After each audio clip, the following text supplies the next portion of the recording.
2017 Kawasaki Z125 Pro First Ride Review. The whine of the Z125 Pro's exhaust howled like a sewing machine from hell with the throttle pinned. The light turned green, and we were off, tearing across the asphalt like kids fighting for the whole shot in a mini bike race. The previous evening, Kawasaki had assured us that the 2017 Z125 Pro was aimed as much at veteran riders as it was at beginners. Within the first minutes of the press ride, it became clear that Kawasaki was willing to put their money where their mouth was on this. How much money? $2,999. That's how much a new Z125 Pro will set you back. It's no coincidence that this MSRP comes in about $200 cheaper than Honda's 125cc Grom. According to Kawasaki's research, the sub-400cc street bike market has grown 127% over the past 5 years. The number one selling bike? The Kawasaki Ninja 300.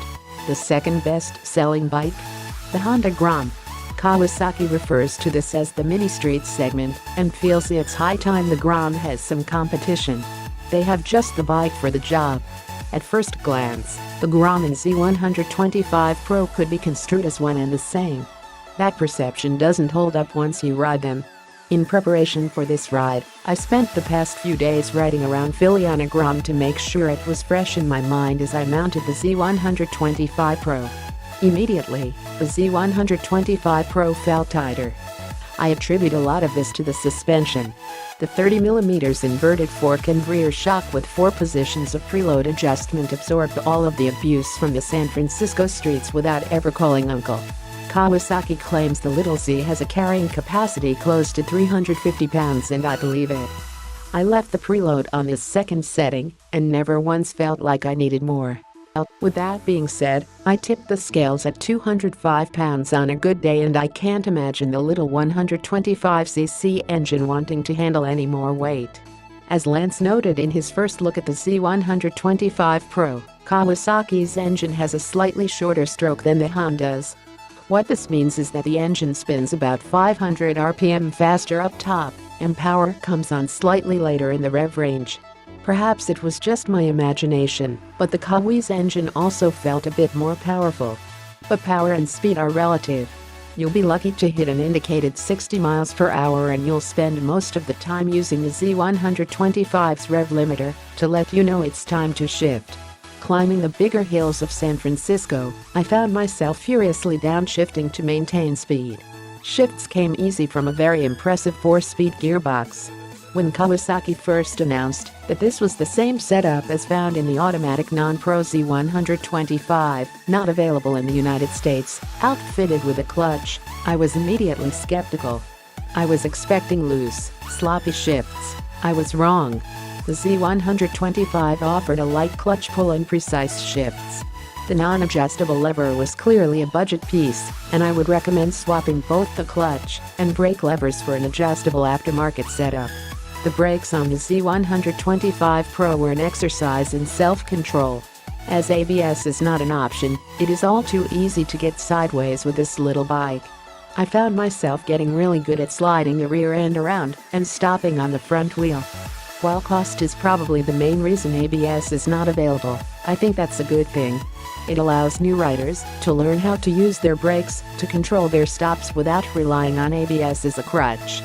At 225 pounds, the Z125 Pro provides a small, lightweight package that is easy for new riders to learn to control before moving on to larger bikes. ABS is a great rider's aid, but it shouldn't be used as substitute for knowledge. Ergonomics were a bit cramped for my 6-foot, 3-inch frame.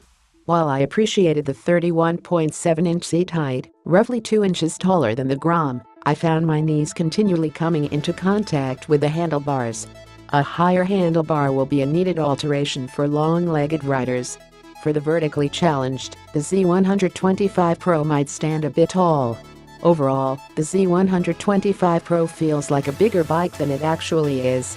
I would attribute part of this to the selected tire sizes. Unlike the Grom, which wears shorter, wider rubber, the 190x12 on the front wheel and the 120/70x12 rear make this bike feel more like a motorcycle and less like a scooter.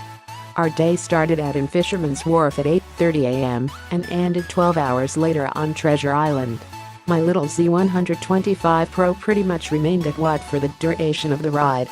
It was a futile effort to keep up with the likes of Jamie Robinson from MotoGeo, Adam White, formerly of Motorcycle USA, and Ryan Yearwood, the Tennessee Tornado from Nashville riding for next Moto champion. These guys were much faster riders than I am.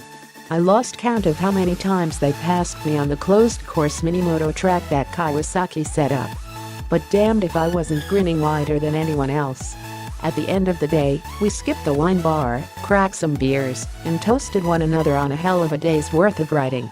With a 2-gallon tank and a claimed 135 miles per gallon during modest riding, it was clear you could have a lot of fun with $5 worth of gasoline and the right group of friends.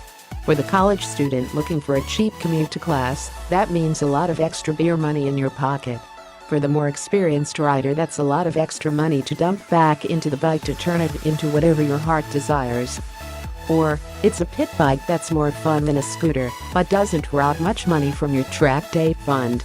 All you Kawasaki fans finally have a green monster to pit against those big red riders at your local go-kart track. In his first look article, Lance suggested Lemmy and I race a Grom and a Z125 Pro against one another. If that ever comes to fruition, I call the Team Green Machine.